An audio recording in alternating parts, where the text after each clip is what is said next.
Warning! The following live broadcast may contain loud, obnoxious, shrill, and alarming noises that might be considered disturbing if not outright uncomfortable to listen to, especially if you are wearing headphones. I share my office space with an African gray parrot. Jesus. After all this time, I've even forgotten how to read. African gray parrot. Okay, I share my office with a parrot and two parakeets. They do whatever they want. You know how this goes. If you are sensitive to loud, surprising background noises, I recommend either not turning your volume up too loud or watching my edited pre-recorded videos instead. Viewer discretion is advised. Oh my God. Jesus Christ. Yeah, so that was probably the first time I played the entire intro. Usually I'm a lot better with getting myself together before the music starts to loop. But of course, within minutes of me going live, something came up that I had to take care of really quick, and I had to run outside for a little bit. But and then it's so I'm still trying to catch my breath here. Oh my goodness. So hello, HR. Hello. And Melissa is joining us today as well as Lorraine, my sister. It's like hello, end of day. Yeah, so pretty much. And Lou, hello, and Joseph. Here's Lou, and Joseph is joining us today. Yeah, it's been a while. Oh my God, the last couple of months have been messy. But oh, and Happy New Year, everybody. This is the first draw stream of the year. Only a little over a week in to 2025, but it's I think it was about time for me to get back on the horse and just get back into this routine. Me and Nita decided to take December off. And we did well. It's unfortunately she wasn't able to do the vlog on Monday, but hopefully by Friday she'll because she's not feeling well. So hopefully by Friday she'll be back for us vlogging normally. But but in the end though, it was important. I mean, I was very tempted to skip Monday again, but I felt that it's you know what, it's time for me to get back on this YouTube grind, especially it's you know what, it's but I'm getting ahead of myself here. Hold on, where is my stuff? Let's see. Yeah, because not only that, but in the meantime, Streamyard did a major update, and I'm trying to find where everything is. Let's see. Here we go. Okay, so but like I said, I'm getting ahead of myself here. Yeah. So hello everyone. My name is Daphne Lage, and I'm a cartoonist, illustrator, and comic book artist from New York. I have been self-publishing comics since 1992, and you know what that means. Emotional damage. Well, especially, yeah. Well, right now. But we'll get over it. And I am known for what am I known for? Hold on. Where's my graphics? And I am known for the furry fantasy adventure Tall Tales and my medieval fantasy drama Eagle Raven, Heir of the First Unicorn, which returns to Kickstarter on Monday, January 13th. We are going to be launching the campaign for issue 9 of Eagle Raven, of this 16 issue limited series. I was supposed to get proofs today of issue 9 to show off, but unfortunately UPS is citing weather conditions to delay my package. So we're just all going to have to wait. What else here? And also, as I had mentioned before, I am co-host with Nita Lanning on the Rage Into the Vlogs show every Monday and Friday at 11 a.m. Eastern on the Indie Comics Network. But in the meantime, you could read both my comics online at egoworks.com, EGOWORKS.com, and Tall Tales, TAILS online.com. But if you prefer not to memorize any of that, you can also read both my comics on Webtoon. Ego Raven updates every Tuesday. Tall Tales updates every Thursday on Webtoon. And of course, you can check out all my videos on how I make my comics here at YouTube at my channel at Daphne Lage, Lage Art, which also simulcasts through the Indie Comics Network. So while you're here, make sure you like, share, subscribe, and hit that notification bell so you get notified whenever any of my shows go live. Oh my goodness. Okay, so we're official now. Okay, we're official.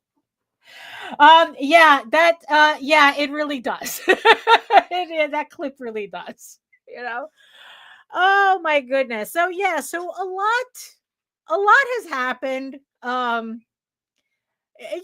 but that's been keeping me busy. Hello Brian, hello. Welcome. Mostly just like real life boring stuff, maybe like not boring to me because it took up a lot of time, but boring for everybody else. You don't want to hear, but it's been taking, there was a reason, it was a good thing that I took December off anyway. There was a lot of stuff to take care of. But let's see. So what happened? So New Year's was quiet. So anybody break their resolutions already this year? Anybody break their resolutions 8 days in? Because I don't know. It's like on one hand, it's like I don't really do resolutions. Oh my goodness. Hold on. Let me just move this keyboard. I didn't realize my keyboard was still on the artwork that we're going to be working on today. That's right, Melissa. You can't break them if you don't make them. Exactly. For those of you, one of the things that I had wanted to do for this year. Oh, wonderful. I hope you like it. Thank you. I mean, I've been having a lot of fun with all the House of Bob commissions. Actually, what we'll be working on today is another House of Bob commission. And it's like, it was just like, there's a lot of good pieces. I'm very happy with the pieces that I've done for this campaign. So I'm hoping that everybody likes their pieces too. So one of the things that I decided to do for the new year is is go back regularly being on YouTube. And one of the things that I experimented with is doing a pre-recorded vlog. If you haven't caught it already, it is on my channel. It's kind of like an art vlog. It's not a stream. It's just something that I recorded, just to like, I don't know. It's like, it was really funny. I've never had this feeling before where I was like really, really fiending to record something. So I did. So if you missed my artist vlog, it is on my channel. It's on my channel and it's doing pretty well. I mean, obviously a lot of you guys like that format. So I will be doing another one. I want to do kind of like an artist vlog, about like 10-20 minutes for like every week, just kind of like updating, like showing off like the artwork that I've done for the week and what's going on and how the work is progressing, kind of like that. It's something that I've been seeing a lot of on YouTube, and I figured, what, it's like they're very low maintenance videos. It doesn't require a lot of editing. I use an old phone to record the video. I mean, it's a Galaxy, what is it? It's a Samsung S8 Plus. So it's like the camera is still really good on it. So it's like it's not. I already, so I have my own phone, like the phone that I use, and then I have this one just lying around. So I figured it's like, oh, you know what? I could just use this, and I have the mic, and I figured, it's like, you know what? Let me do this because I want to cultivate more my YouTube presence, get back into building the channel. You would think after 600 videos that would kind of like have established itself already, but it just goes to show you that it really is about the long game. And I think I might have found something that I'm that I think I can continue with, that I can actually uh continue doing vlogs in that way, because it's very casual. It's nothing planned. It's not even scripted. Maybe at worst I'll have bullet points just so I remember what I'm talking about. Um but let's see. Melissa says, yeah, the S9 is still plugging along. Yeah, it's like I don't see any reason. Certainly, I mean, really, I don't feel the need to have to buy like a big camera. Eventually I will be. Yes, I am an artist. I am going to be working on a piece in about about 15 minutes. Usually the first half hour of the show is kind of like a verbal warm up for me, so that and then we'll work on the actual artwork. We're going to be coloring with Copics today. So Joseph says that he likes the artist vlogs. Yeah, so like I said, they're very casual. The editing is minimal. Because I think the mistake that I was making in the past was I thought that I had to make these really scripted, like really edited videos. And and it's like, and it turns out that I really didn't need to do that, because that type of video took a long time, so I never really got into the groove of what I wanted to do. And then you have to come up with all these topics, and then you had to script it, and then it's like you had to it took all day to make a video, and then it's like it took another day to edit it, and it's like, and then so so once I started streaming, I realized that I really like streaming a lot better, because it's just like, look, I'm just yapping here. I'm just yapping. It's like I don't have to worry about it. Like what you see is what you get. And in the end, that's what I really needed. To that's what I just really needed to find, because even after 600 videos, I never felt like I found my groove, with the pre-recorded videos. But this time I think I might have finally found how kind of like the genre of the niche of videos.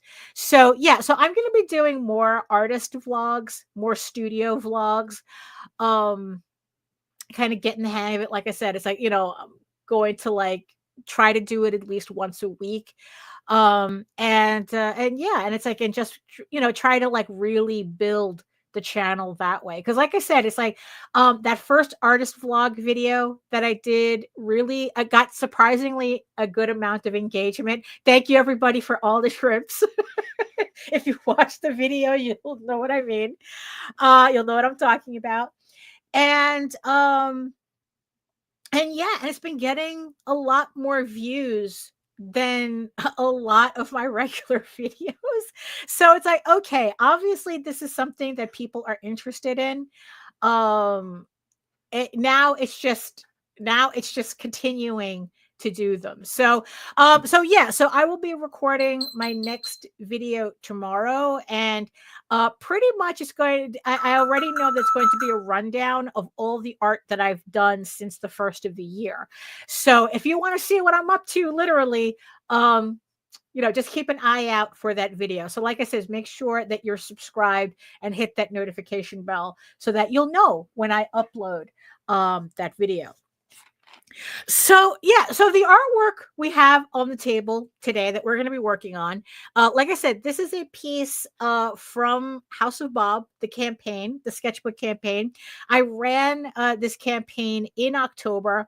I had underestimated how long it would take for me to finish the commissions, unfortunately, but I've been keeping everybody who ordered commissions on that campaign updated. So so you don't have to, so no, you don't have to worry about whether, it's like I'm keeping everybody in suspense. So this one is the last marker piece that I have to do for this batch. I have 4 more pieces after this, and all of those are digital. So I figure since I have to color this in, might as well just, do this, just do it on screen, so it's like, hey, why not? Right. So this, okay, so there we go. So maybe you could see it better. I'm going to switch, once we hit, let's see, I guess just a couple more minutes, and I'll switch over the screen. No, because what I'm very happy about the setup that I have today, because also it's like, I'm always fussing with the office, right? Always trying to like clear off as much, like kind of organize it as optimally as possible, right? And I finally ended up getting a second monitor. It's something that I've been wanting for a while. But I didn't want to spend the money on a second monitor, especially since I wasn't sure like how I was going to position it. It's still awkward, but luckily I was able to find, I got myself, well, I found a monitor. I found a monitor. Someone was throwing it out. It's still good. Actually, I don't think it's a monitor as much as I think it's a small TV. Because it's a Samsung. So I think it's actually a TV. It's not a smart TV, but it's a TV. And I was able to snag it before they threw it out. And now I have a second monitor without having to spend a dime on it. Could be worse. The Order of the Stick Kickstarter was absolutely infamous in terms of artists should have preset limits on custom work required. Oh, the Order of the Stick. And what's funny is that campaign, I think it's like the number 3 most funded Kickstarter campaign of all time in the comics category. Like, like you have like Neil Gaiman, you have like Keanu Reeves, and then Neil Gaiman, Keanu Reeves, and then you have Order of the Stick. So that's, and then Brian Pulido I think comes in at 4, and then it's Power Rangers, and then Brian Pulido with Lady Death comes in at number 5. So yeah, I could only imagine how many commissions the guy must have taken. Pro tip: get laid off, and then they let you keep the monitor. They said that would help too. Samsung TVs have a ghost that will turn the TV back on after you turn it off. Well, I don't know. We'll find out. Because I have it hooked up as a monitor and seems to be working fine. So when I switch over to this desk, I don't have to like be in that awkward position where I'm trying to I can't read the chat because I literally have my back to my main monitor. So this time, oh hey Grant, hello. So this time, I'll be able to move the chat to this TV and read the chat while I'm working, because now I have the monitor, that third monitor in front of the drawing table. So now it's like the only trick though, the only thing though is that my glasses are not the new glasses. I bought new glasses at the beginning of the year, well, in December, and I had to have them sent back because they had a scratch in them. It wasn't something that I did. This was something like whoever was polishing the lens put like a scratch, and I didn't notice until I was like using it. Like I picked it up and I was using it and I kept seeing this distortion. And I thought that it was like the progressive, like it was a little annoying, but once I saw it, it's like I was always seeing it. And then I realized, like, wait a minute, it's like progressives don't have, the whole point of progressives is that you don't see a line. It's not like bifocals. And then that's when I realized that one lens had a scratch. And of course, once I saw that scratch there, I was always seeing it. So I had to bring it back to Costco. I get to, oh yes, I just remembered that they did call me to pick up my new glasses. So my point is I have the new screen. So even though it's in front of me, I'm hoping that I could still read the chat with these glasses, although these are my computer glasses. I'm supposed to be able to read, but we'll find out in a minute. Yeah, no, for real, Lou, you can't unsee a lens scratch. And then the worst part about it is that Jose realized he had something similar on his new glasses, because we had bought our glasses at the same time at the same place. And he had to return his glasses as well. So I don't know who's drunk over there polishing glasses, but they need to be more careful, because yeah, once you see those scratches, it's like you're constantly focusing on that scratch. Up until that point, like I was able to function, but once I began to notice the scratch was there, that was it. So actually, you know what? Let me see. So let me just move this over onto, oh no, it should be fine. It should be fine. Okay, because I'm just moving over everything, StreamYard, to the TV, to the Samsung TV. And I guess because the resolution is lower, the words are like this big, so I can see it just fine.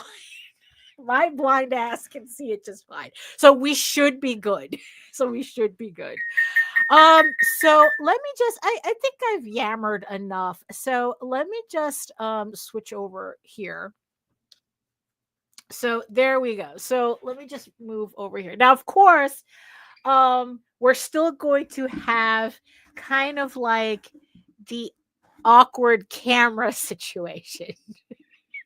We're still going to have the awkward camera situation, where the camera is on my main monitor. Hold on, let me see if I can. Okay, just hold on, everybody hold your breaths, hold on. Let's see, is this going to be long enough? Hold on, I should have thought about this. I've been having so much trouble with my camera, with my cameras.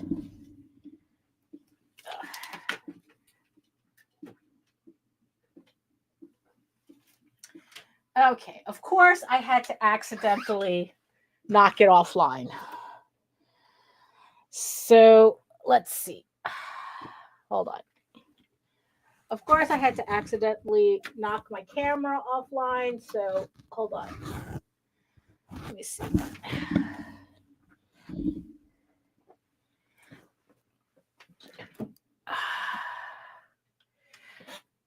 Really?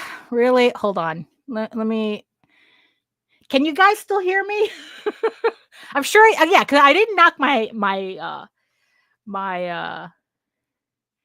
let's see. Face cam. Let me see here. Of course, I had to Let's see if okay. All right. Got it. Okay. Yeah. So so luckily I'm controlling everything through OBS. So I don't have to log out of because if I was doing it through StreamYard, anything that happened to the camera, actually this is a pretty good angle. This is a pretty good angle. I've been having trouble with my cameras. Like they've been, but I don't know. I think it's a StreamYard issue though. So yeah, so I control everything through OBS, and because of that, wow, okay, I really like this angle. Okay, yeah, so this I'm gonna have to figure something out. So okay, so let's just get to work here. So okay, so what I'm gonna do, okay, so where's my mouse now? Oh, here we are. There we go. Okay, so all right, so okay. So yeah, so what was I saying? Oh yeah, so I control everything through OBS. Actually StreamYard started forcing me to do that.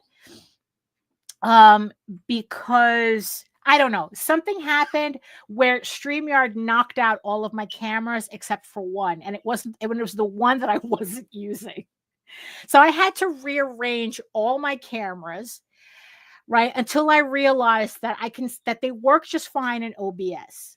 So now I do the OBS through StreamYard. So since I like this, you know what I'm going to have to do? I'm going to have to take my extra camera and put it on this I'll put it on the third monitor, technically it's a second monitor, because my real monitor, second monitor, is my Cintiq, and I don't really use that as a monitor. It's a Cintiq. So, but let's see, where is everything? Okay, so let's put the music on.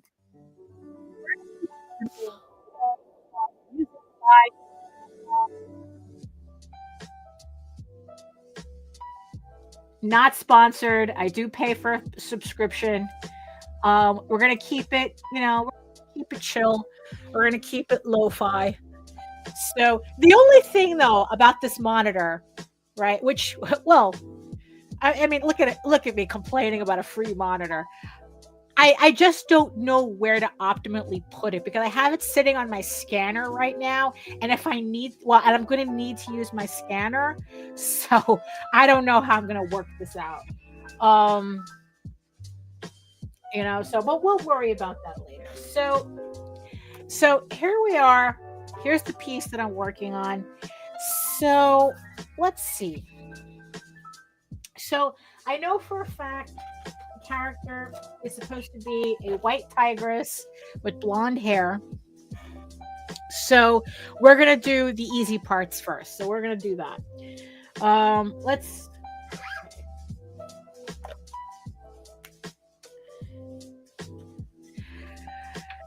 So.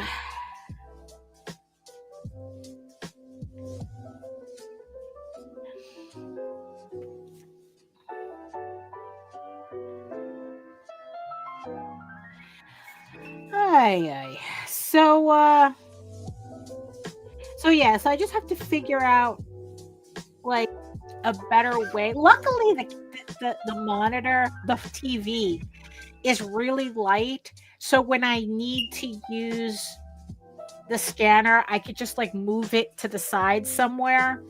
And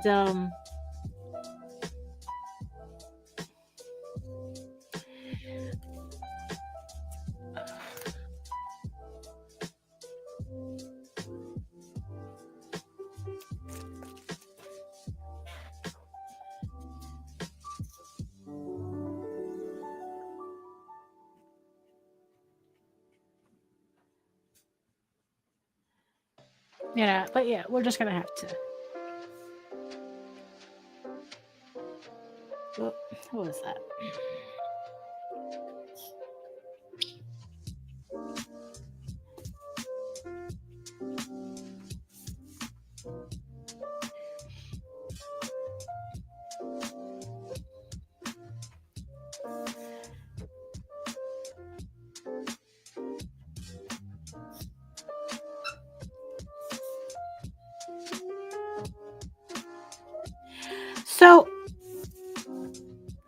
So just recently, Colleen Duran she sent out a newsletter talking about archival art supplies, right?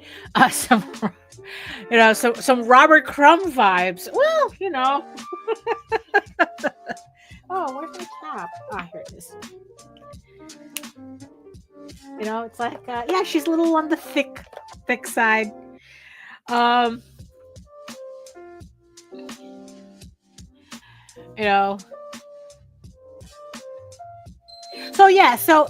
just to warn everybody, I can absolutely see all your comments now.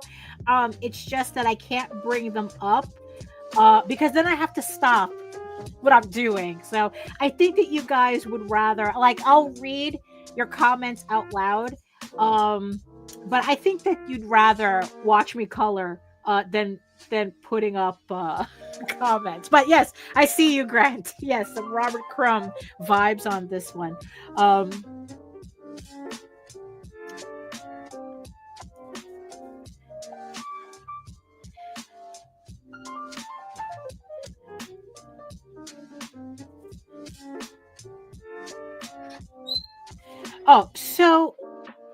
So where was I? Oh yeah. So Colleen Duran was talking about archival art supplies, right? And the thing that she's been really going on about for a while is how much she hates Copics. She hates Copics and she hates Prismacolors. Not anything personal, just that what happened is that she says that these markers are not archival and that they have a tendency to fade, or they will fade over time. And and she was talking about how she thinks it's very irresponsible for artists to use okay, firm.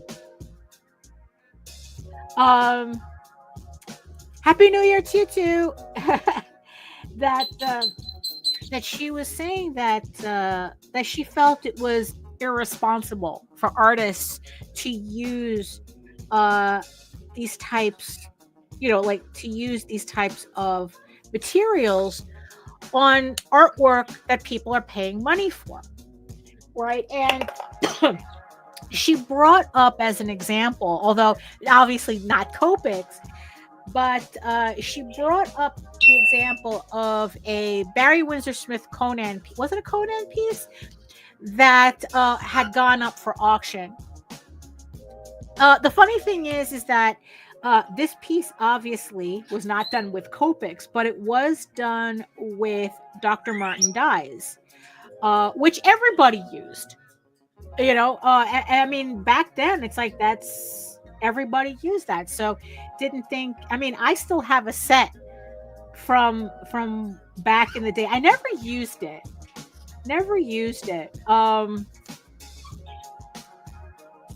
But I still have that set. Although a couple of the colors rotted. I guess like the pigments dissolved or something, so it's not the color that it's originally was supposed to be. Like it's like there was one color especially that's supposed to be some kind of red, but now the ink is completely brown. It's like a completely different color than what it was supposed to be. Because I still have the little sheet that I made back then. I think it was like in the 90s, like color sheet of the inks when they were new.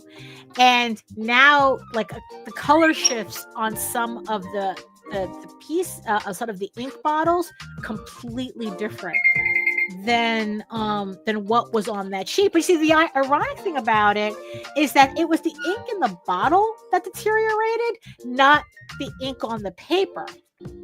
So she was showing off this Barry Windsor Smith piece where the dyes, the Dr. Martin dyes, had completely faded, had faded, and it had like some kind of weird chemical reaction with the watercolor. And the colors were completely different. Barry Windsor Smith had made prints originally of this piece, so they have like some kind of record as to what the piece actually looked like when it was first painted. And completely different. And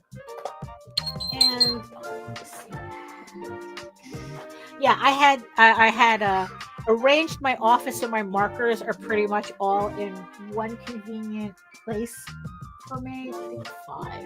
Yeah, I don't think 7. Let's see. Are 5 and 4 similar? So this is a 5. Okay.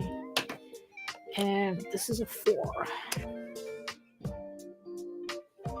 They're too much the same. Let's see. Then this is a 3. I mean, once it dries, see, that's the thing with Copics. I think they have too many colors, to tell you the truth. Because a lot of colors, you know what? Now that I'm looking at it like that, I think that's I'm going to use that. What is that? 5, 4, 3. So that's 4, 3, and 1. And I think that they have a lot of shades that look the same. Like they're just like way too similar. Okay, so let's do that.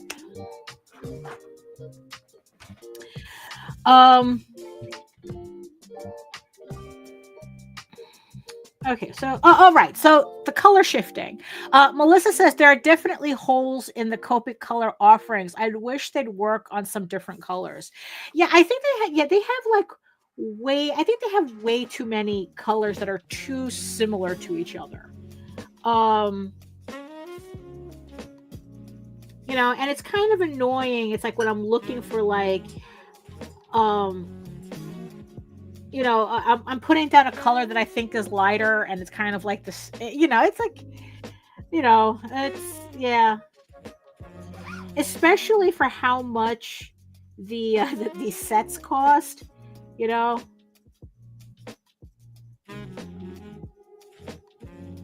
You know, a lot of the colors are actually rather superfluous. It's like, I think that they could have made a set. They could take out half the colors from the offering, and I don't think people would notice, to tell you the truth.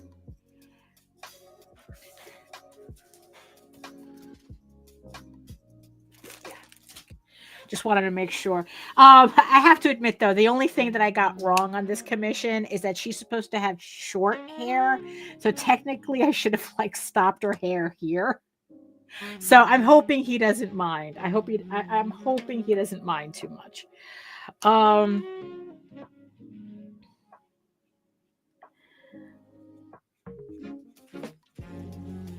Right. So So the Dr. Martin dies, right?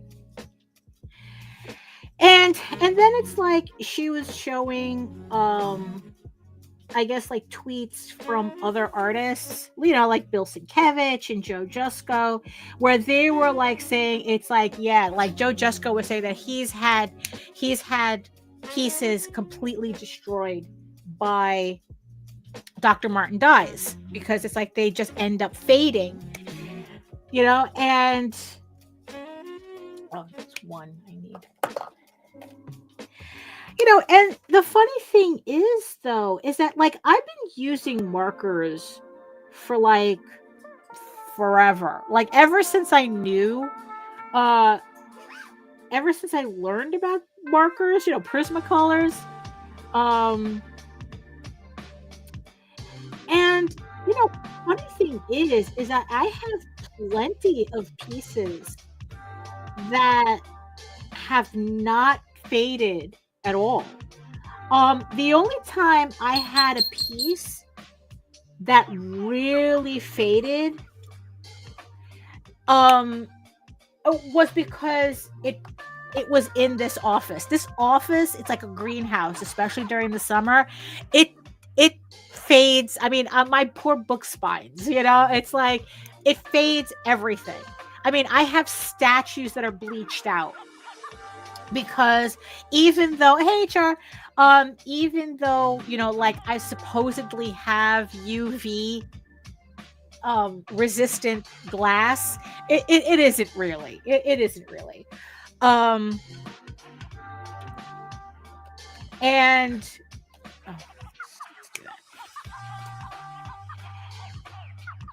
and I mean, what I mean, honestly, it's like if there's one thing that I owned that I'm pissed off to this day, got completely destroyed, UV destroyed, was I have a San Diego Comic-Con exclusive Swiftwind.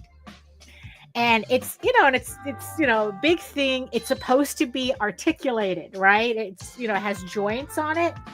The problem is I had it on a shelf in this office.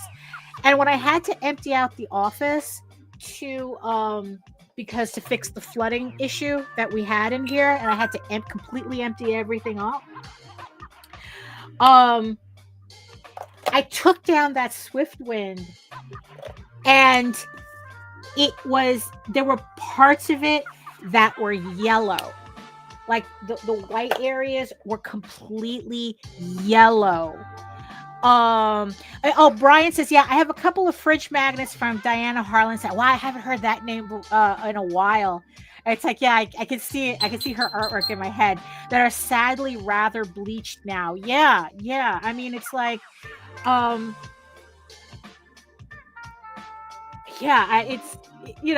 it's awful when that happens, is it the magnets where you can snap in original artwork into them, or is it like whatever printing she used just faded over time? Because I have stuff that happened too.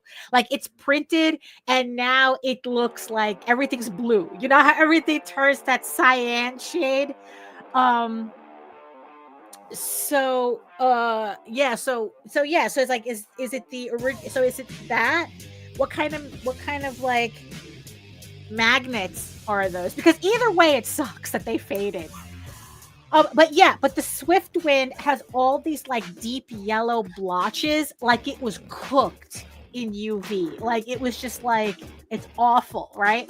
And then when I took it down and I went to reposition one of the legs, the hoof snapped right off at the joint because the UV also rotted whatever metal was in the joint. I mean, it was heartbreaking. I'm still heartbroken. I refuse to throw it out. I'm hoping that maybe I could try fixing it, like, because I know like you can bleach the plastic with like hydrogen peroxide and sunlight or something, but I don't know. Because for me to buy a new one, that thing is like $500 now, and it's like I don't like it that much. So I mean, I do, but not enough to spend $500 on it, I know that there's a way for me to like, I don't know, try to like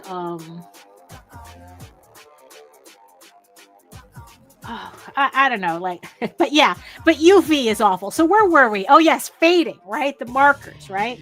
So the only time I had that happen to an actual piece was a Rocket Raccoon piece that I did. It was supposed to be a special print for a previous Kickstarter, and I liked it so much I had it on display in the office.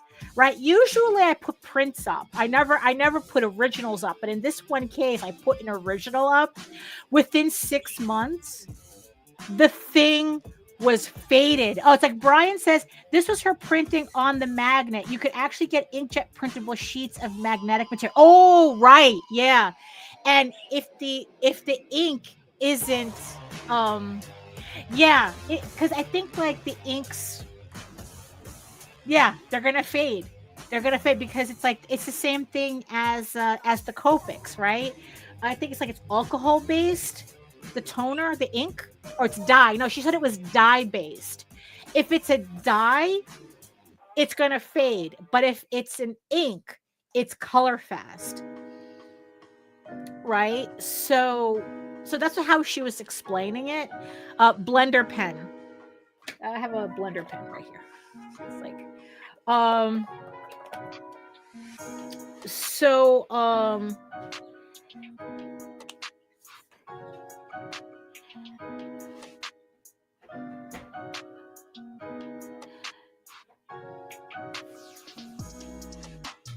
right. So yeah. So in like 6 months, that thing completely faded. Like before, it was very vibrant colors, and then it's like now, like if you didn't know it wasn't supposed to be pastels, you would think the piece is normal, but it's not. It was supposed to be very vibrant, pinks and blues, and now it's like all like pastel. It's pastel Rocket Raccoon. And I had posted a picture of the original compared to what I had scanned in at the time, and the difference, night and day. Brian says, I work for a company that makes printers. Trust me, I've heard lots of discussions of inks, dyes, and archival quality. Yeah, yeah, because that's, yeah, I mean, but like I said, though, it's like, that was like the only piece I've done where I've had that happen.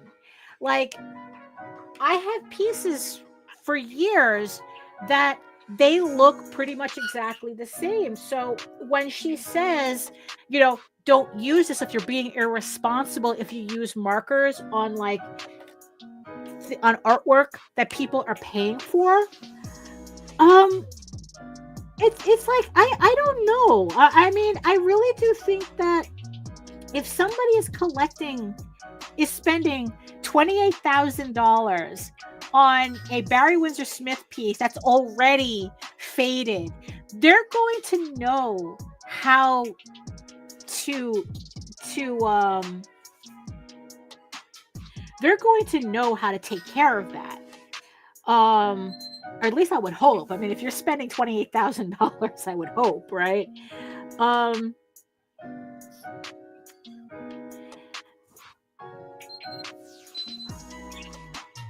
So, yeah, because it's like, I know plenty of artists who still use markers.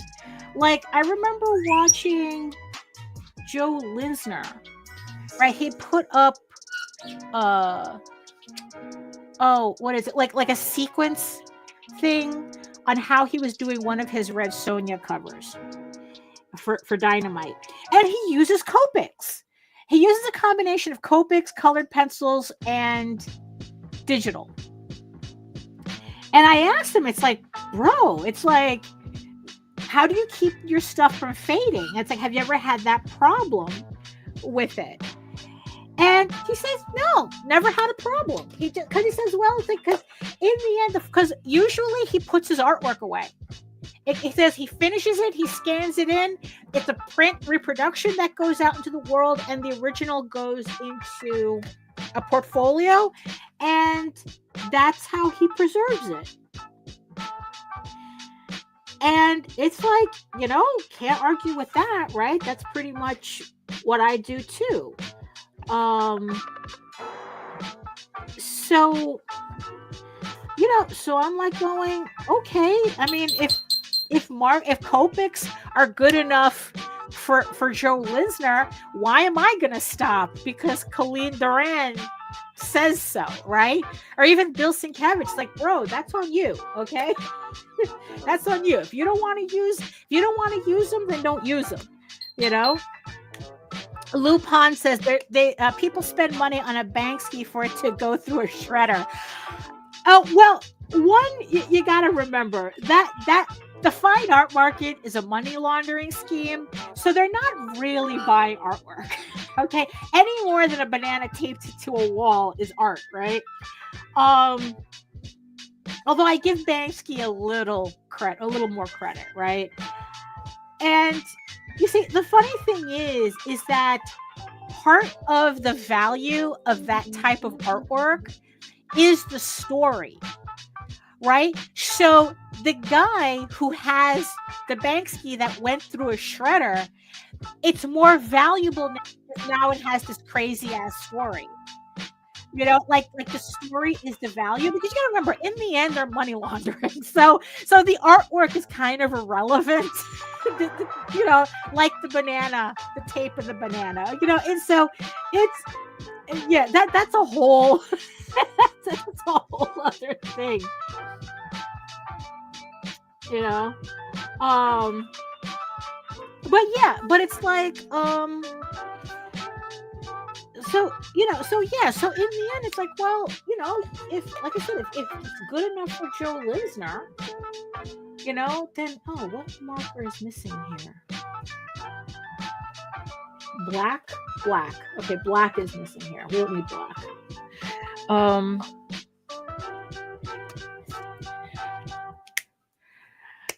You know, it's like, and he still got the frame with the built-in shredder, right? Because now the shredder is part of the artwork. You know, that's it. It's the context of it, right? But again, the artwork's irrelevant. Yes, the banana taped to the wall is real, but like I said, it's that fine art, that high-end fine art, Art Basel Miami shit is all money laundering anyway. It's just, so, you know, so it's like, they can call it art all they want. We know why they're doing it.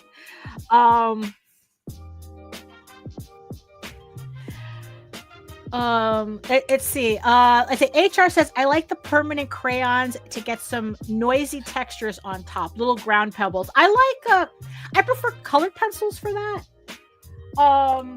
I have, you know, and the thing is, I have so many art supplies. I have like these pastels. I have like all these colored pencils and things, and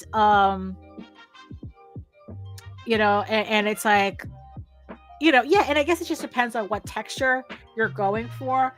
The thing is, though, it's like, I'm just so used to the markers that I haven't really done anything with watercolors. I know I should. You know, I mean, because I've done some watercolors a couple of times, because I like the combination of watercolor with colored pencils. I like the way, like, you have the texture that the watercolor creates, and then you have the texture that the colored pencils creates. Again, that's kind of like what Joe Linsner does, except he's using Copics as a base.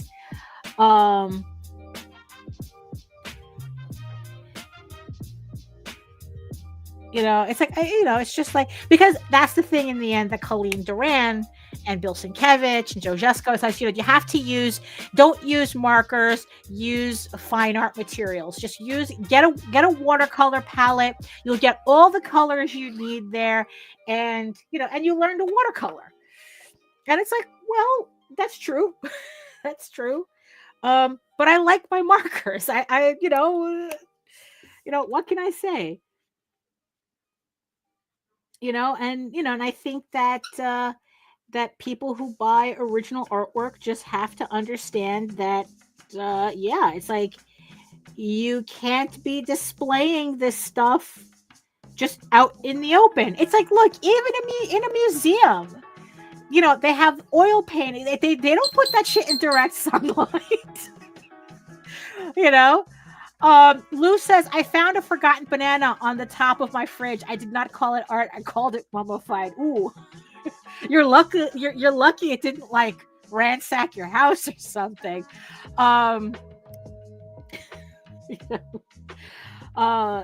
Let's see. Melissa says, I have used markers all my art career, but I would like to get better at other media just to have more tricks in the bag. Plus, painting always looks fun. Yeah, yeah. You know,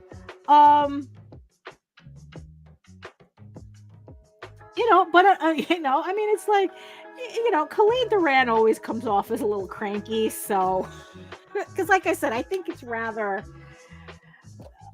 a little too much to say that, it's like, oh, you're cheating you're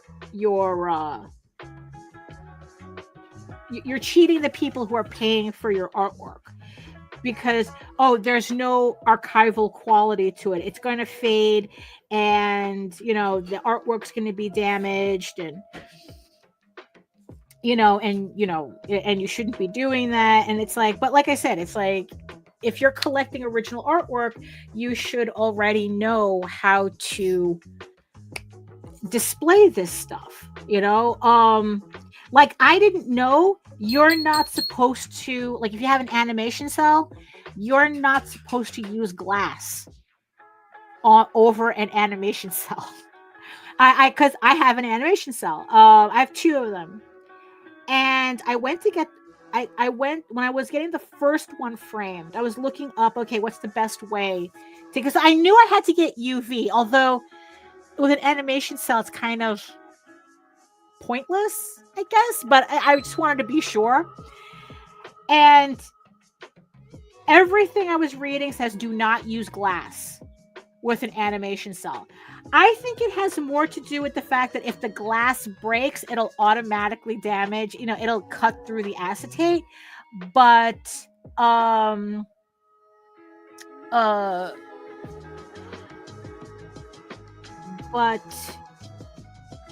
that would happen with any piece of artwork anyway, right? I mean, if glass breaks on any print, that's,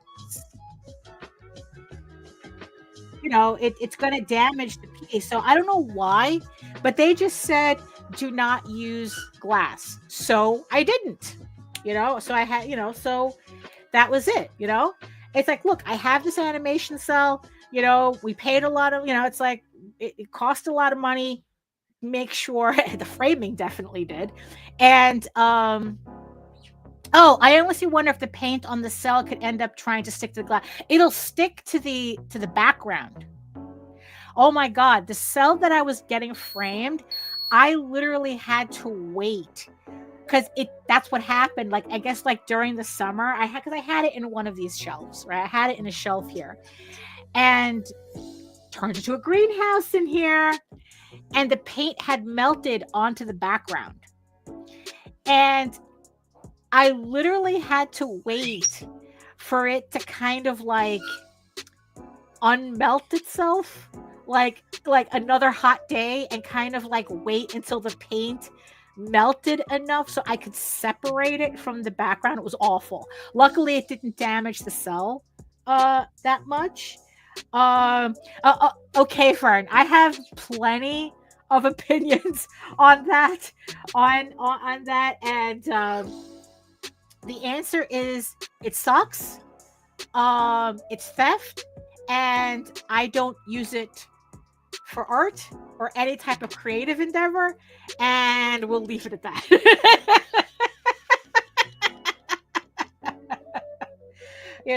Also, not all of them, not all of that technology is the same, and we want to make sure that we understand, because the whole point is that they're trying to muddy the waters and make us think that all of that technology is the same, and it's not. So, but when it comes to anything creative, I don't use it, and a pox on anybody who does.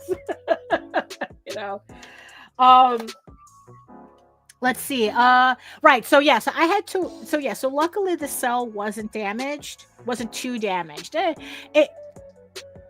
think that the ink. Yeah, and also I think the ink kind of like flaked off a bit too. But luckily, yeah. So I had it properly framed. It's in a space where it gets no direct light whatsoever, and that's it. But that's kind of like my point, right? That it's like you go to a museum, they're not putting anything next to a window, in front of a window, anything like, and these are all traditional media, and oil paints and watercolors and all that, right? All these things that she says are archival, but those pieces, even in museum quality, you have to preserve them with it's like yes. Let's, it's really funny. Let's just put it this way. Especially like in the publishing, Okea Firm says, that she says that that they ask that question to get an idea of I guess like well, at least I asked. I know it's not actual art, but for me it's to give an idea of what I look for in a character. I mean, I worked with an author who did that. Like, she had all these generated samples as to what she wanted her character to look like. But this was at the very beginning of it, when the novelty was there. And then, but I was, but the whole point was that it's like, look, this is what I want my character to look like.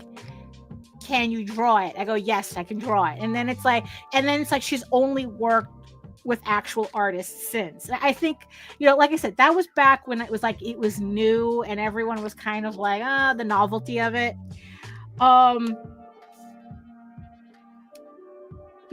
Like, honestly, my whole bit with it is that, like, I can see how it can be useful, but my whole thing with it is that until they settle the whole copyright issue with the source of the coding, I'm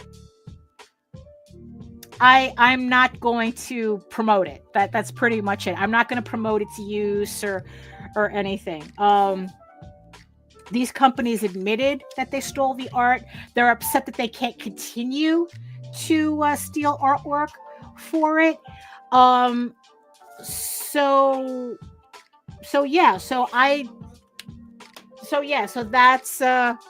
that's what I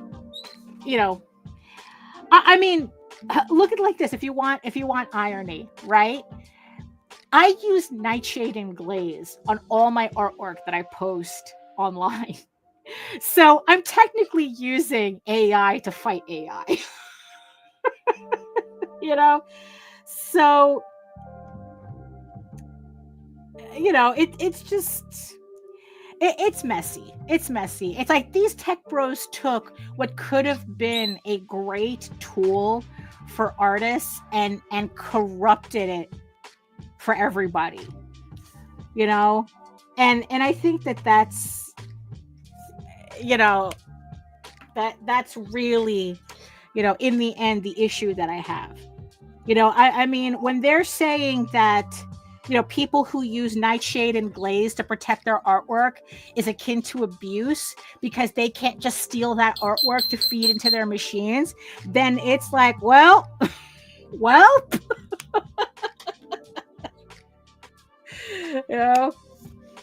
So until that gets settled, I don't use it creatively, and I'm kind of like, just, yeah. Melissa, hey Michael. Melissa says it'd be great if we could have closed loop software where you upload your own work into a program and have it spit. I would like that too. I mean, in fact, that's what I thought it originally was. But alas, like I said, it's like these goons ruin it for everybody. It could have been a great tool. They could have had everybody on board, but where was I? Oh yeah, the museum, right? So Khalid Duran is saying it's like, oh, it's like you have to use traditional media because it's like it's less expensive and the it's archival and it'll last. And it's like, yeah, but you still have to know how to take care of it. Because like I said, no museum puts their paintings in front of a window. They don't do that because they still have to preserve the piece.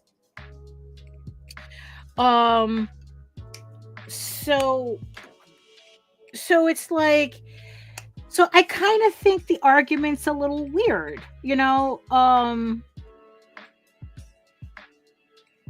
because you still have to take care of original artwork, and I think that unless, if you're going to display it, you have to display it in a very particular way to protect the piece. So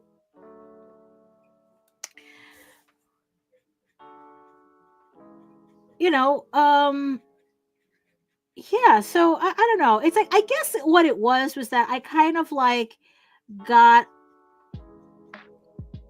I don't know, a little irritated at the thought of like, oh, an artist is being irresponsible doing a piece original or selling original artwork using markers.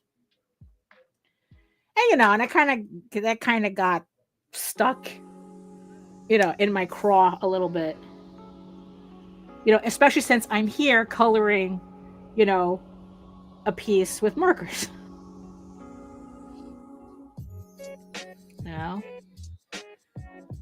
But in the end, it's like she says, it's like, oh, do whatever you want. It's your art's funeral. It's like, okay, thanks. Like I needed your permission. But, that's how it goes. In the end, we have to do, because it's like, look, it's like Brian's magnets that faded. They were printed, and they still faded.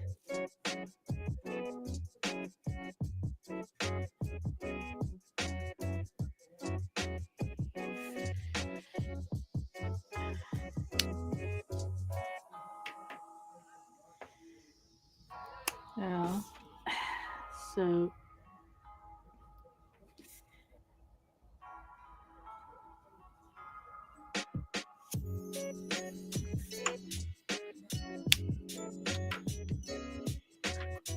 let's see. Oh yeah, art restorations is an entire museum career. Yeah, it's like if traditional media was that durable, we wouldn't need art restoration. Right? I mean, really.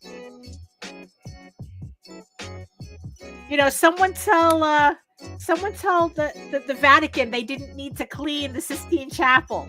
They didn't need to do anything to the Sistine Chapel because it was all it's all done in traditional media.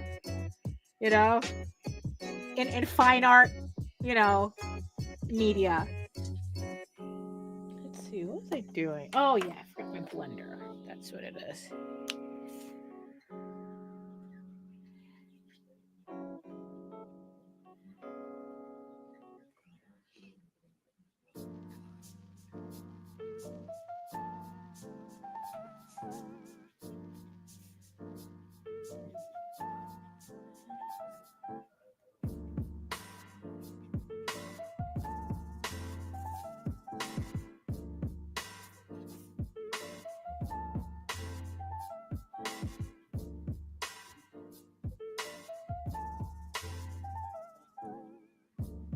This is actually a clear blender. It has like, Michael says, I backed off from debating with someone who says that Copic markers don't fade over time. Absolutely they do.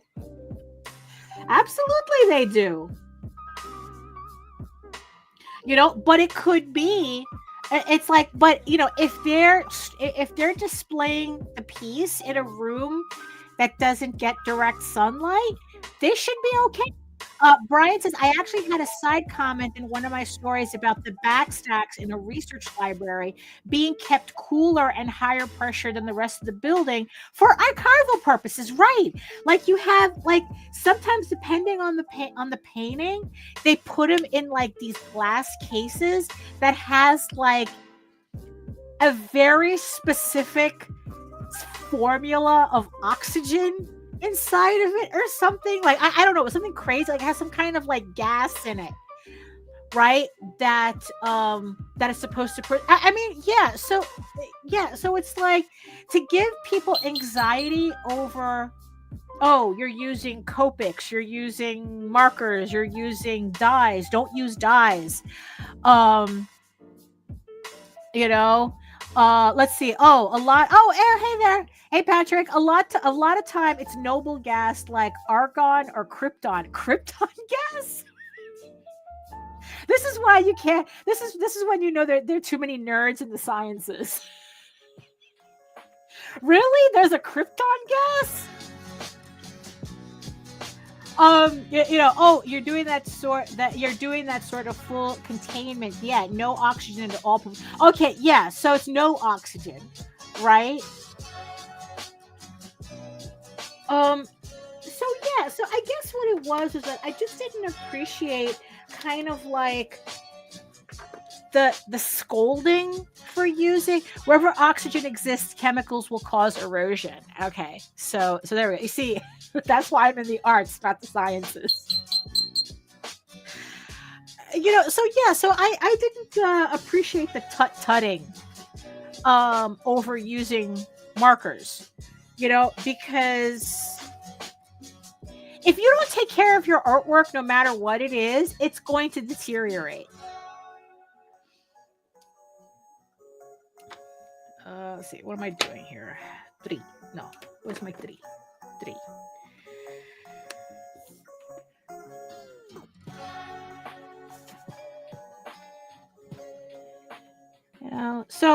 So Brian, the guy with the marker, let's see, I thought archival just meant it was waterproof.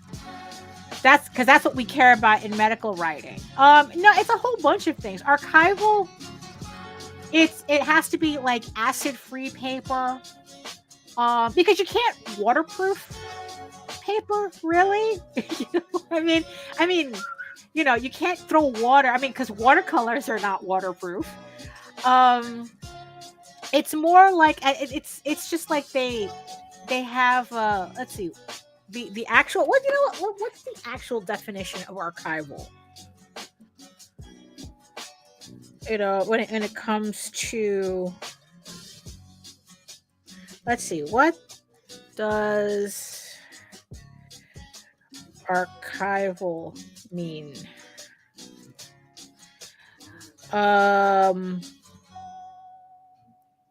Let's see, of a material such as paper of suitable quality to be used in archives. The illustrations are printed with archival inks that will last about 70 years. That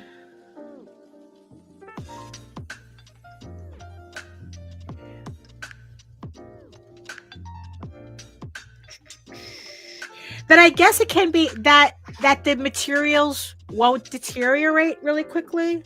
Like newsprint is not archival. You know how it's like you have some manga or you have some books where the pages turn yellow, right? Let's see. Even the pyramids went from bright white to dull red and brown. Right, exactly. Evil free radicals. Yes, I think that's a part of it. Patrick says made of minimally or non-reaction materials and mounted and packed in chemically non-reactive spaces. Right, but even then, it's like they're saying here, oh, these like archival inks can last up to 70 years. So what happens after 70 years? Right?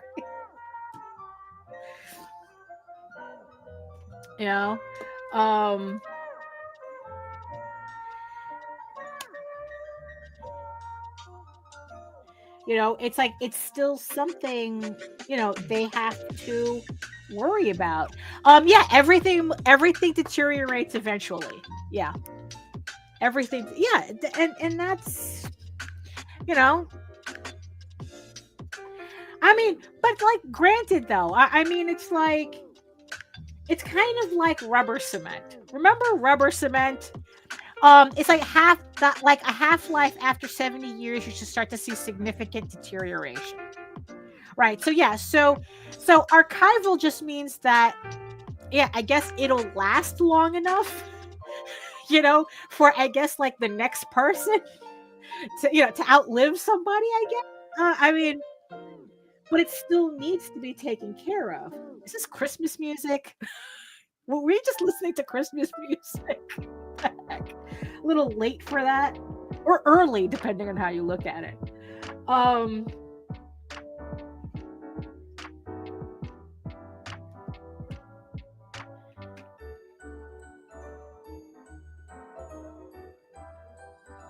Yeah, I guess there's a Christmas loop going on right now, but I'm not gonna bother changing it. Yeah. Oh, well, yes, the Epiphany was on Monday. Yes, the Two Kings Day. So it is kind of a little over right now. So,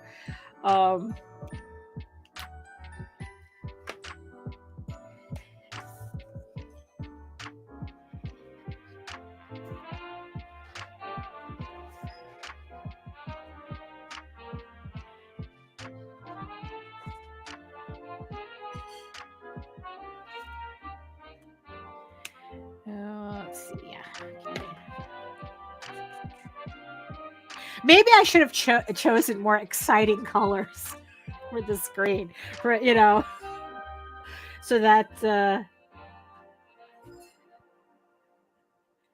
But they asked for a white tiger, so I.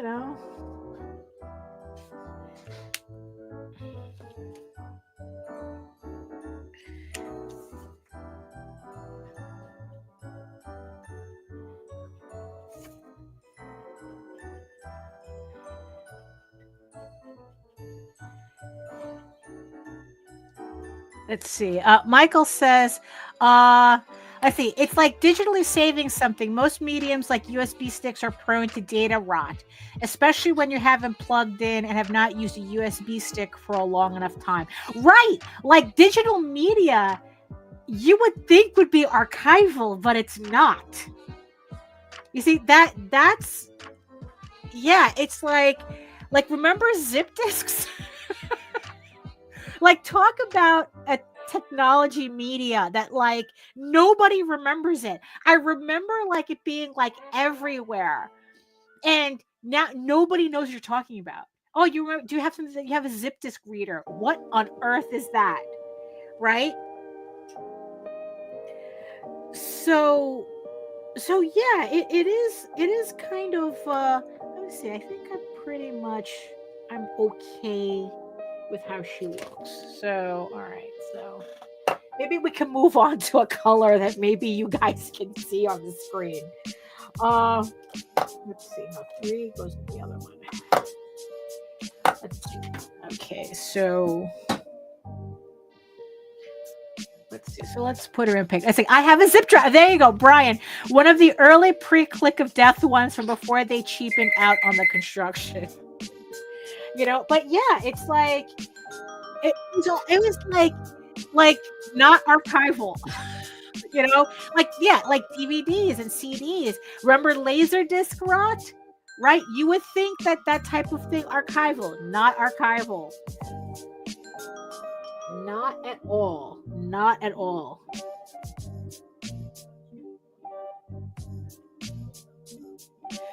There we go. At least now we're moving on to a color that probably you can see better on the screen. There we go.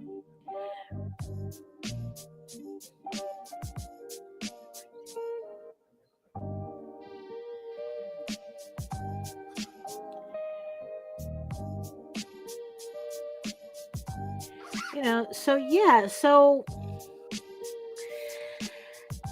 yeah, so it's like, so in the end, it's like what we see is not important. It is what the commissioner wants, right? Well, yeah. Well, it luckily, like I said, that's the tiger itself has to be white. That's why I've been using grays for all this time. but everything else is just pretty much, artist choice. I guess he didn't really specify anything about the color of the clothing or anything. So, so I'm gonna do like something that really, that stands out.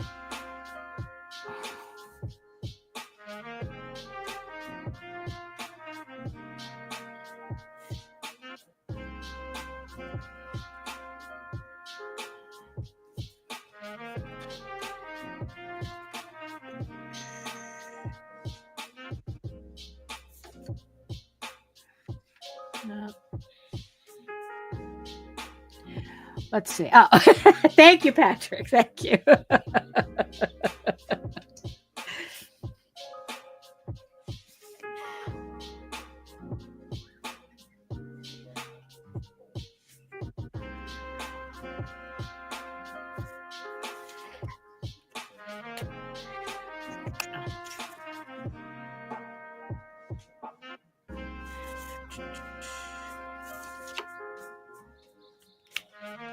Oh, actually, I can use this.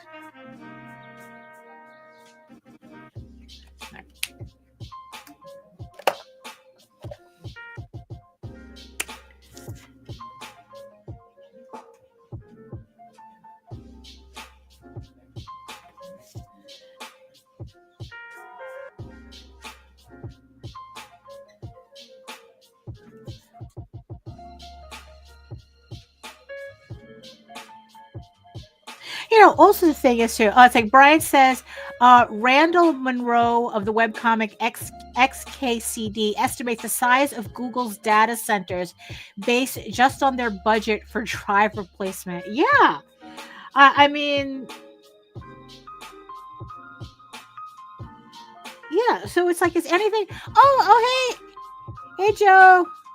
Joe D is in the house. Have you seen Jake? I know I've been AWOL. Yeah, he's been AWOL too. Yeah, he's doing his thing. He's doing his thing. I mean, look, this is the first stream that I've done in like a month and a half. So, but I'm sure Jake is around. I'm sure he's around. But I hope you're having a nice New Year so far. Yeah.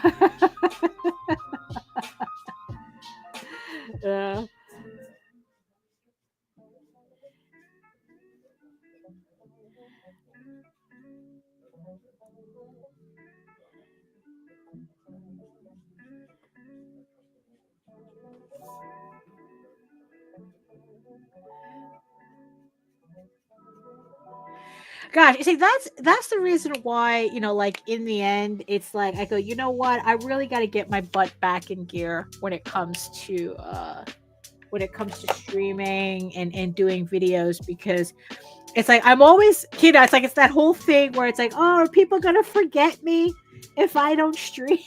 Like I wasn't like, we had a lot of people when we did the vlog on Monday. Which surprised me, and I'm so happy that everybody is joining me today as well. I was afraid that everyone like, that you weren't expecting me to stream, so you didn't know I was streaming.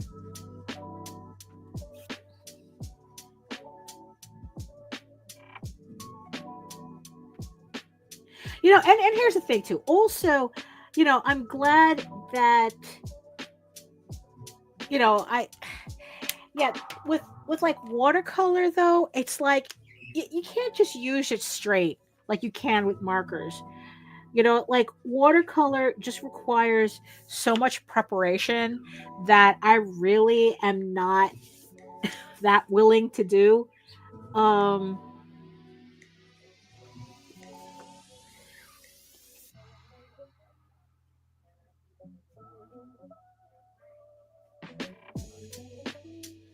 Like you even have to prep the paper, and it's like, with markers, I can just like take the markers out and there we go. We're good to go. We're good to go.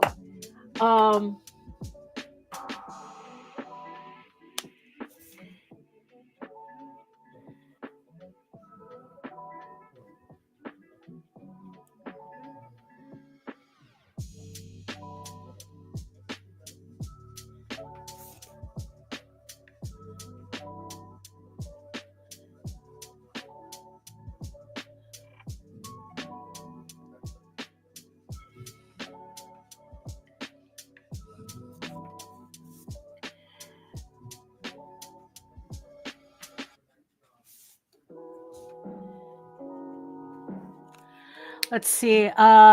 So Joe says, I'm happy work slowed where I can tune in for a moment. This is the supplies pop up can do wonders in the viewership at times.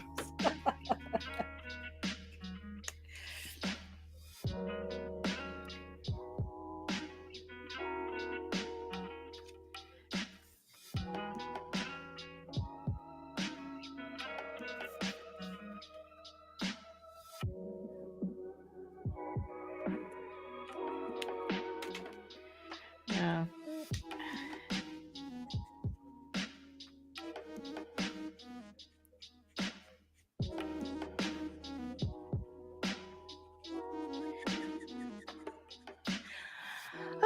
Well, I think she's coming out really good. I think she's coming out just fine. I like that.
Oh, also, I'm hoping that everybody who received these commissions from me, I hope that you like, because I really like being able to see the blue line pencil sketch underneath the color. Like, I kind of really like how it looks texturally. As weird as that sounds, right? But I like, I don't know, there's just something that I like about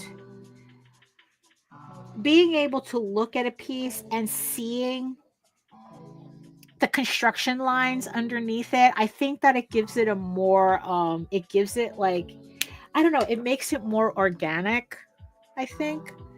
As weird as that sounds.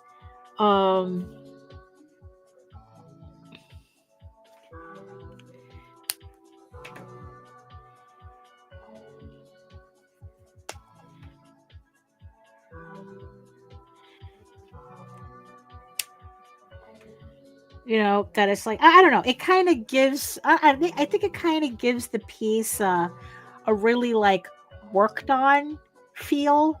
Like, I don't know, it's like I said, I'm hoping I'd say, do you like see blue lines, or do you like, as the kids say, like this?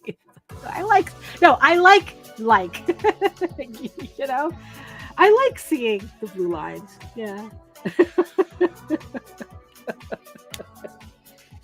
Look, I'm just learning what the word diabolical means now. You know, it's like I'm just getting to the correct the new usage for the word diabolical.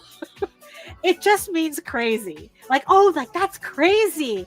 You know? Like yeah, like because it took me a while to understand the context, because I would hear like on some YouTubers that they would say it's like, oh, that's so diabolical, and the context never made sense to me, and I had to look it up. You know, it kind of like unalive, right? But you know, diabolical was kind of like, oh, that's weird. You know, that's a weird usage of the word. And they're just using it. It's like, instead of just saying, oh, that's crazy, I say, oh, that's diabolical. And it's like, oh, okay. But it seems like, it seems kind of like an overkill. You know, like a word that means a little too much for what they're actually talking about. You know, so I'm still kind of like getting used to, you know, the lingo. And then the amigos interpret it as more than famous. Oh, it's like, really? You're like that scene in Three Amigos where the telegrapher is telling them to explain the term infamous. Yeah, so it's infamous. Yeah, it's like it's more. No, you see, that's the funny thing, because infamous doesn't mean more. It doesn't mean more than famous. Infamous means that you're famous for a negative reason. It's supposed to be a bad. It's a bad connotation, right? It has that bad connotation. All you kids, and and it's like, and I've I've heard people, but like, not even kids, or people say, it's like, oh yeah, it's like, I want to be infamous. It's like, and it's like, no, you don't want to be infamous. Infamous means that you're famous for a negative reason. But now people just mean it to say that, instead of just saying, I just want to be famous, I want to be infamous, like famous. Like, yeah, it's more than famous. It's above famous. Like, oh my God,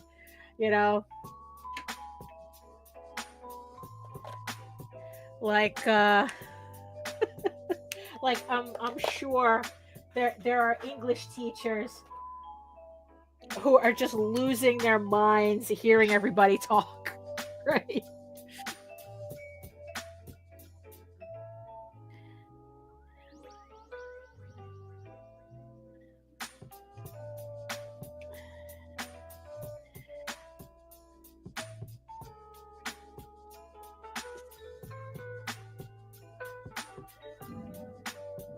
It's diabolical. Right. Yeah. Right. So it's like, right. My rants are infamous. Right. Although I've chilled on those for a while. It's like, I don't think I've gotten into that as much as I used to in the past.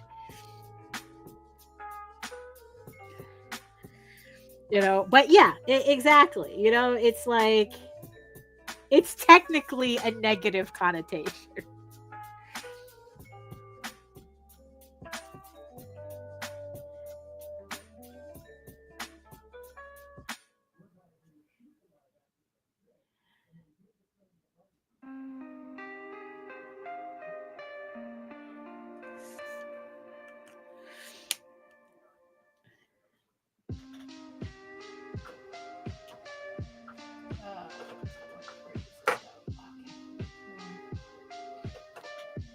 Yeah, I didn't want to use the same yellow that I used for the hair, so it stands out a bit.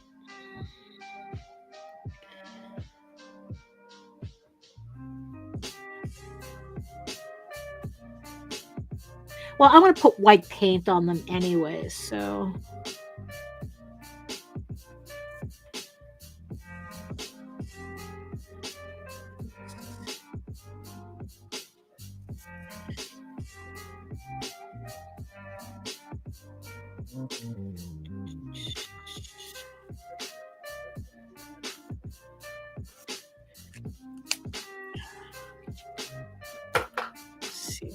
I think I'm gonna... Maybe we need like a darker something.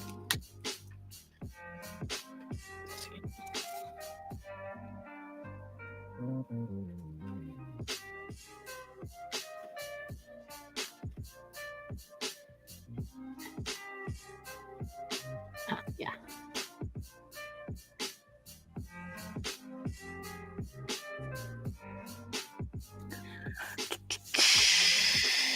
Oh, my rants are thought out truth bombs. I like to think sometimes I know what I'm talking about.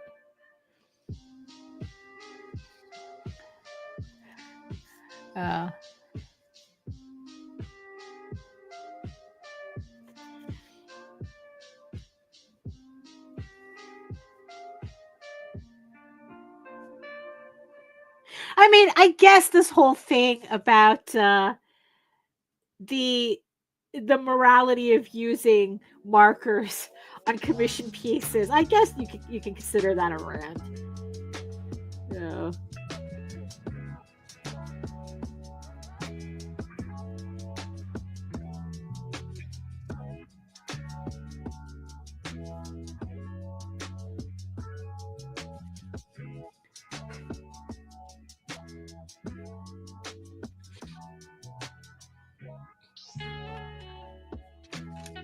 Okay, that looks all right. Looks good. Like that, like that. Let's see. Oh, I forgot this. Back to the grays. Forgot that. Her shoulder.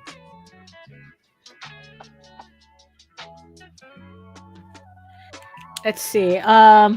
Let's see. Joe says that's plain. That white paint. That white paint comment reminded me to ask this: what is a true good white marker?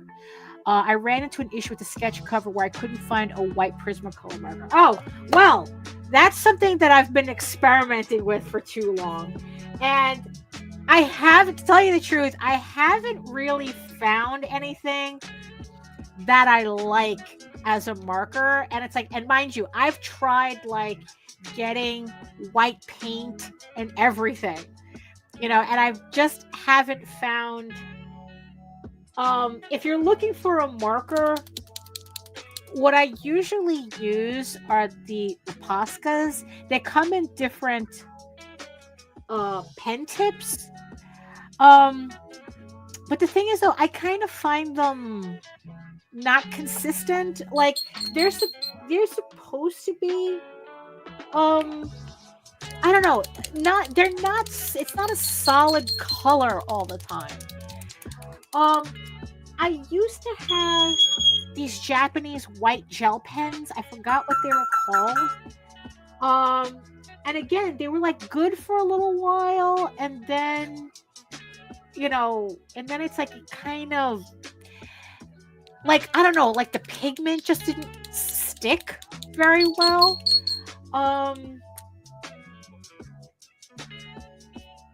And then it's like I ended up, where is it? Do I still have it here? Hold on. What's funny is that I saw this in a video that Terry Moore, he was showing how to use white paint to correct an ink piece.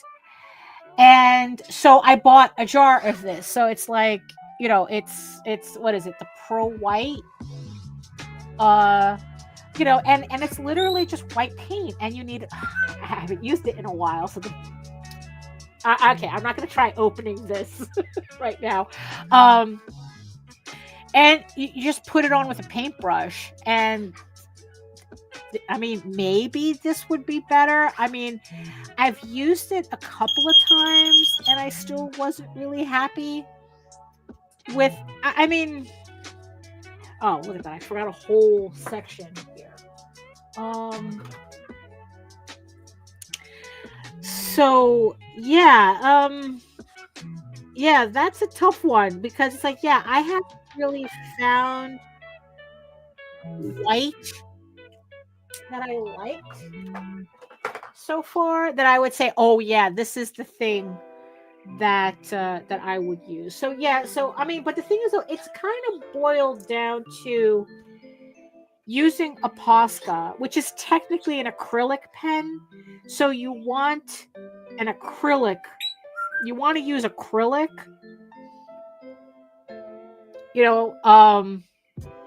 just use regular acrylic paint, or this Pro White. I'm not sure if this is acrylic. It just says processed white opaque watercolor. Maybe that's why I didn't like it.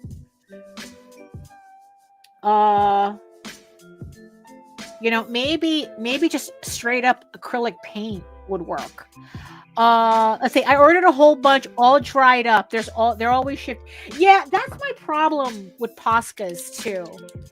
I don't use them enough, and then when I go to use them, they're dry. They're dried up. So like there's a whole bunch of these I have to throw out. Like I had like let's see.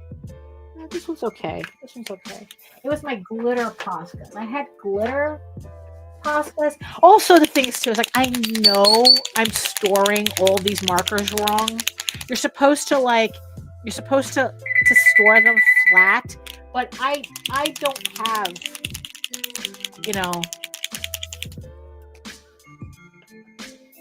Yeah, you see, like these are all dry. I have to throw out all my glitter ones. These are all dried out. You know, the regular paint ones I think are still good. Look, like this is an ivory. This is ivory, not white. Oh, you can barely see it, but it's more like a light yellow.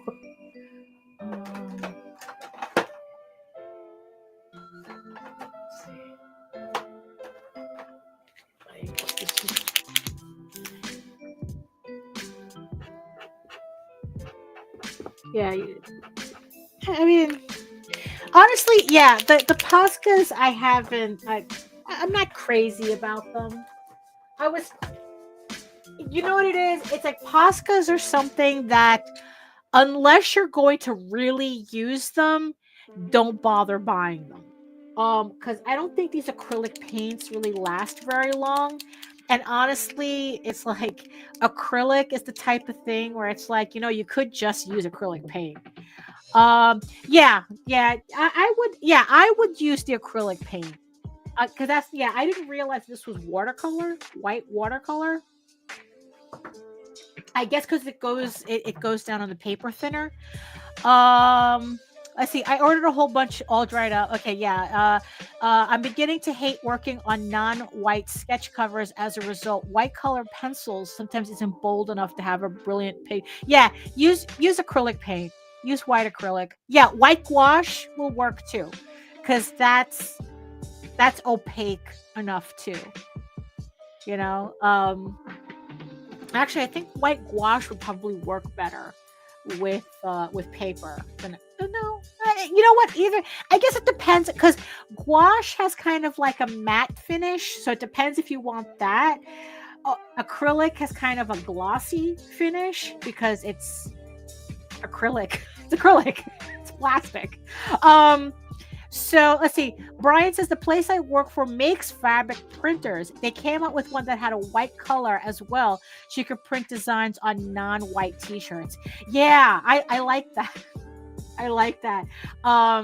They're always, you know, although in the end, it's like I've yet to see. Is that the DTF? Right. I guess it's like it. You know, is it the printer itself that prints directly onto fabric, or does it print on the acetate and then you have to iron it on? I think those are two separate processes. Let's see, where was I on this piece? Oh yeah, I was filling in the other areas.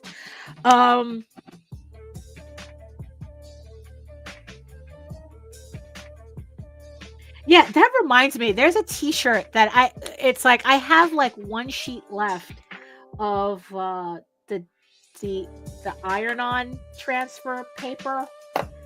And it's like, and there's a t-shirt that I want to make, but the problem is I only have one left and I don't want to spend more money, but I have a whole stack of the ones that go on the light t-shirts. So I don't usually like wearing light t-shirts, but I think I'm gonna have to, you know, just to use them.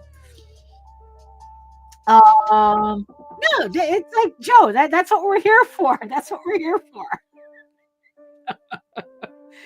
You know, look, it's like I was gonna probably miss that part anyway, because it's like it's all like these little pieces, these little sections that is very easy for me to miss.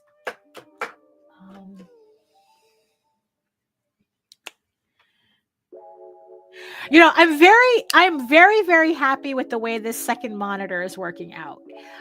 It's just very nice. Well, one, the camera position. So I have to go find my other camera that I'm not using and put it here, so I always have here. Or I could just move the camera like I did, you know, before. You know, why make it complicated, right? Especially since I don't know, this is not going to be the permanent setup for this. Like I have no idea how I'm going to do this unless I get an arm for the wall. It means I'm going to have to take down one of my pieces on my wall behind it and put like an extendable arm and then like a mount, and then mount the monitor that way so it's on the wall. I'm just gonna have to think about it. I'm just gonna have to think about it because I don't know. It's like sometimes I get this itching to redo the office, but there's not much I can do. Like really, it's like I can't imagine how I can arrange this office any differently than what I have now. I've had like every variation. I had the table there, I've had the table here, I have the table here, and it's like I only have this much space. I only have this much space. So yeah, I might have to do that. Like put a monitor arm on the wall and then put the second monitor there. So I can always have it there. Because yeah, right now, like I said, it's just sitting on my scanner. Let's see. Maybe I can make the poofy parts. This fur. Maybe I could just, let me see. Again, trying to not use similar colors. You know, too close together.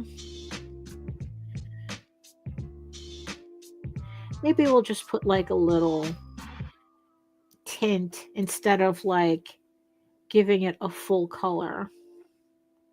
So it's still kind of white, but it has kind of a shade to it. Well,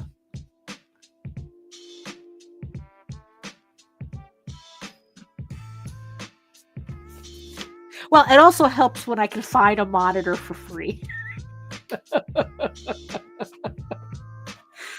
You know? But yeah, I mean, yeah, there's only so much, you know, I can do in here, you know? But then again, also sometimes that could be just a sign of restlessness or like procrastination, where it's like, oh, instead of doing what I need to do, let's just rearrange the office. And it's like, no, let's not do that. Let's try to stay focused, you know. Let's see. Now let's see. All right. So now the question is, what do I do about this mirror here?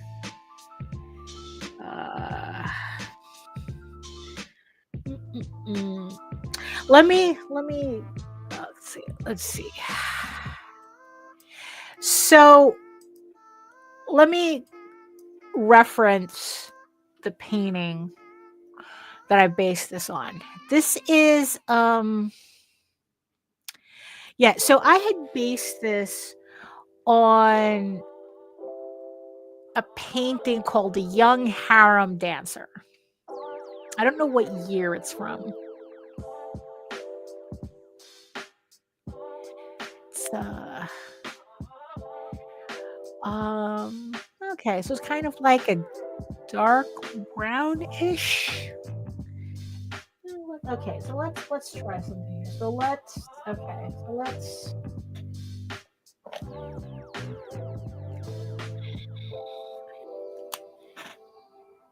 So let's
Use this color again.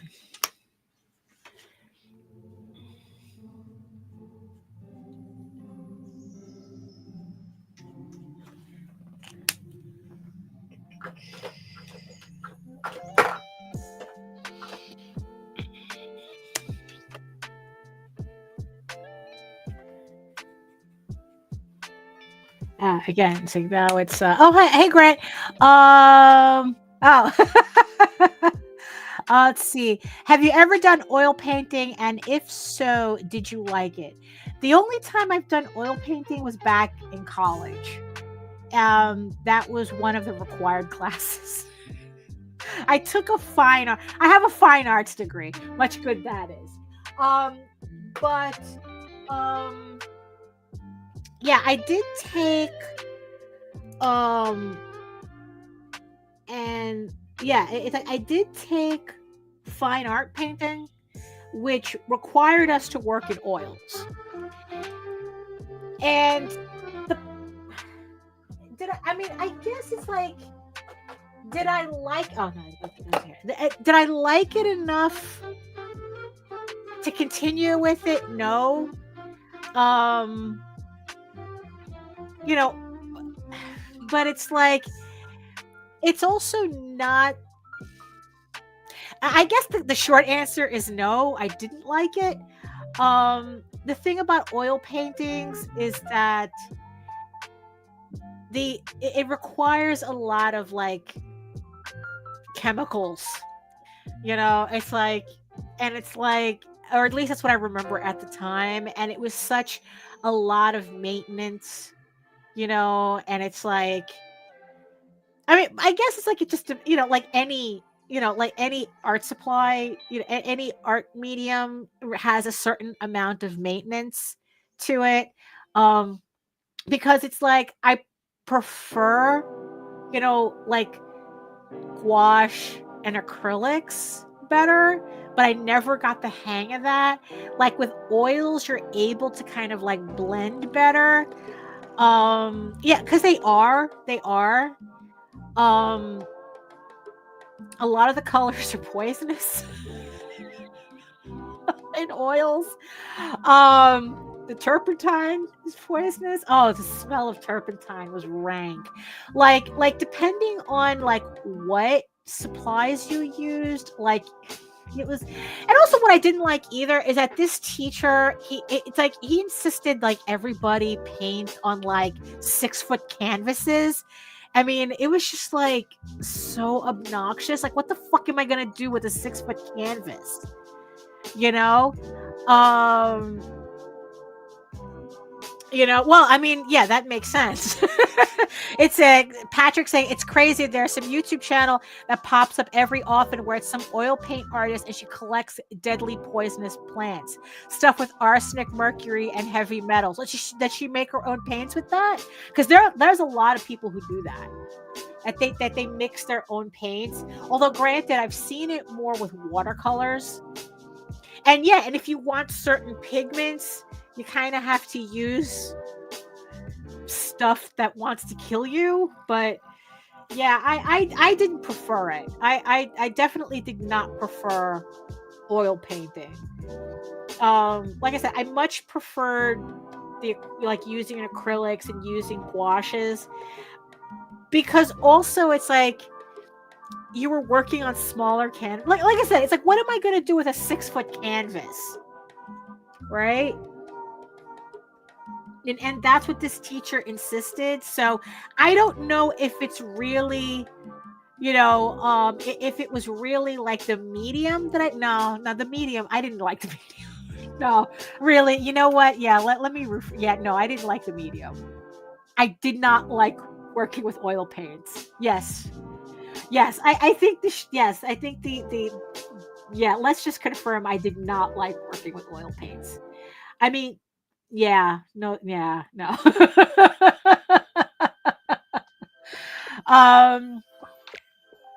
Let's see. The ceramic I got with the pens and brushes. Oh yeah, it's like, it's like you have to, it's like you have to have, Yeah, I didn't like oil painting. I didn't like oil painting. Like I said, I preferred gouaches and acrylics, but also I wasn't required to paint on a 6-foot canvas because of that. So let's see. Yeah, it's like, yeah, it's not coincidence that that a lot of artists who work in certain mediums, they get coincidentally sick. you know like the radium girls, right? It's like when they got like they were painting the the radioactive paint on watches, because nobody knew at the time, or they claimed they didn't, right? And in order to keep the paintbrushes at a point, they would lick the brushes, so they were ingesting that the radiated paint, and all of them ended up with cancer. And it's like, yeah, it's a whole messy thing, because of course that they were kind of denying that they knew, but really, I mean, a lot those women died horrible deaths because of that. And then it's like, oh, cadmium orange, and here we are with cadmium orange. Lovely, lovely, lovely.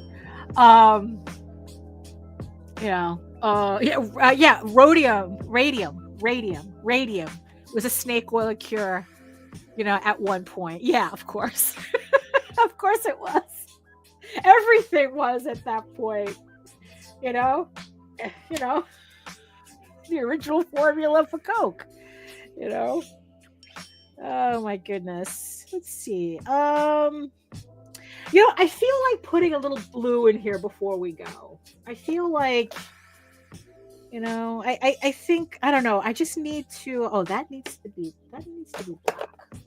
I need to fill that in. Hold on. That needed to be black. Let's fill that in.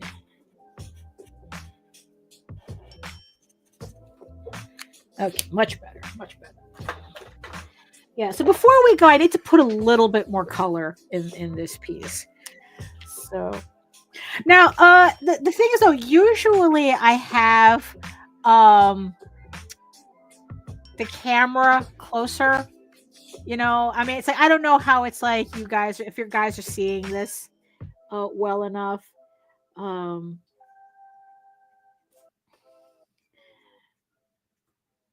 But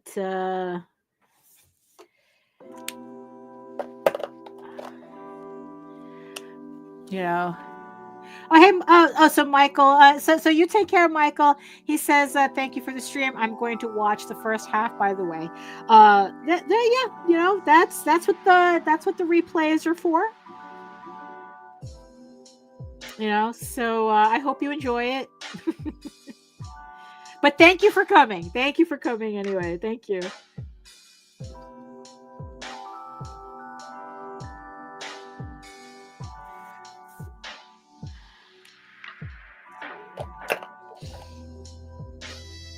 Let me just, so let's see. Yeah, so what do you guys think? Should I, like, next time, like, bring the camera closer? Or do you think, like, this distance is good enough? Like, you guys can actually see what I'm doing?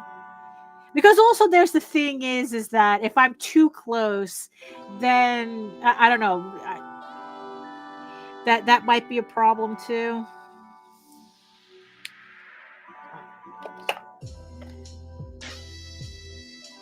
I say, oh, thank you, Michael.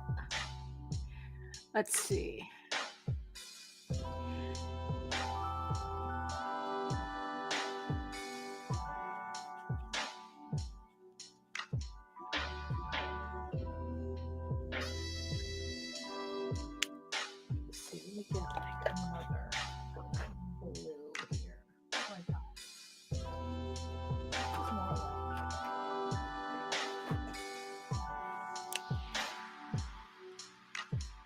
Much better.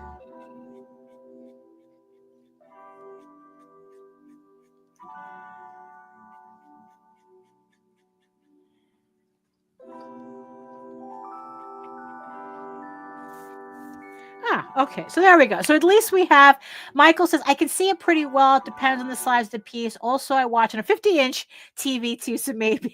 Well, you know what? That's true too. So I guess in the end, yeah, because it's like no matter what, if you're watching this on a cell phone, you're gonna have a problem seeing it anyway. So sometimes I overthink these things. You know. So I think it's coming out. I think it's coming out pretty good so far. I still have to decide a little bit on what colors I want to contrast with more here.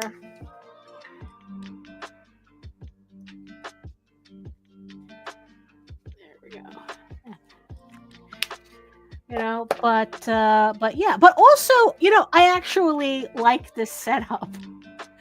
Like before, let's see. Oh, there we go. Lou says, I usually zoom in using my phone to watch. Yeah. So I guess I'm better off just leaving it as is, the setup. And then it's like everybody just adjust according to what you need. So let me just shut the, okay, so you know what? We're just a little over the 2 hour mark. But yeah, so this is what I was able to get done in about an hour and a half, which is not that bad because the backgrounds are always the trickiest for me. So especially this one. But at least it was at least the figure came out looking good. So I like it. Like I said, the only mistake that I made on it was that she has long hair instead of short hair, and I'm hoping the commissioner doesn't mind. So we'll see. She has extensions. Thank you, Joseph. Thank you. So yeah, so let me just let me do this way. You know what? I'm not going to move actually, yeah, on this screen. Now I'm just looking on my main monitor. So, but let's see. So there we go. Okay. Okay. You know what? I'm not going to switch. Usually before I would just like switch over, switch the camera back. But you know what? I think that this setup is working out so well that I think we can go with this right now. Jesus Christ. What pop-up is this? Oh, okay. So that's ad block. Deciding to pop up right now. Thank you, Brian. Thank you, Joseph. So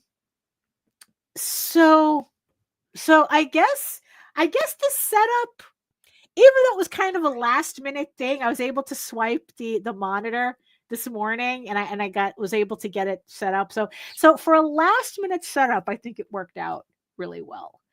So yeah,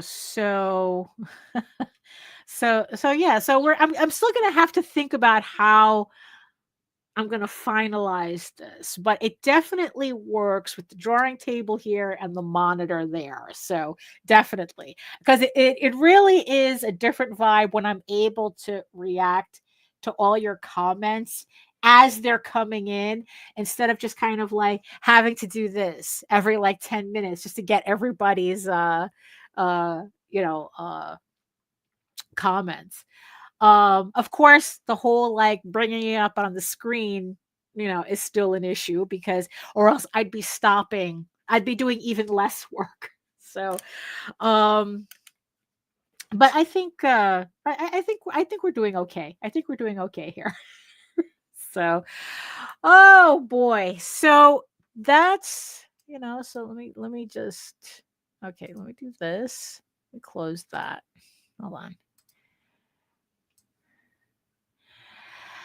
Oh, goodness. So thank you, everybody, for joining me today for this 2 hours. You could have done anything else with this time, and instead you decided to spend it with me.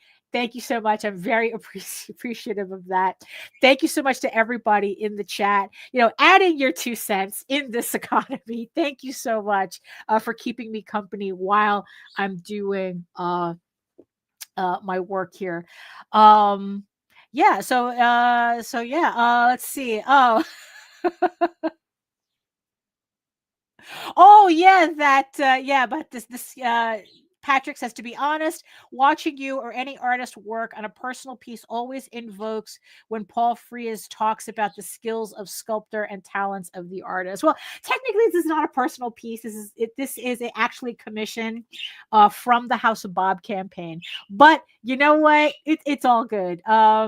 Thank you, Patrick. Yeah, and yes. Oh, my beautiful eyeball people. I see you too. Thank you so much to everybody who's watching. But, you're not in the chat, but I acknowledge you and I thank you so much for keeping me company as well. Even if it's in spirit. So thank you so much, everybody.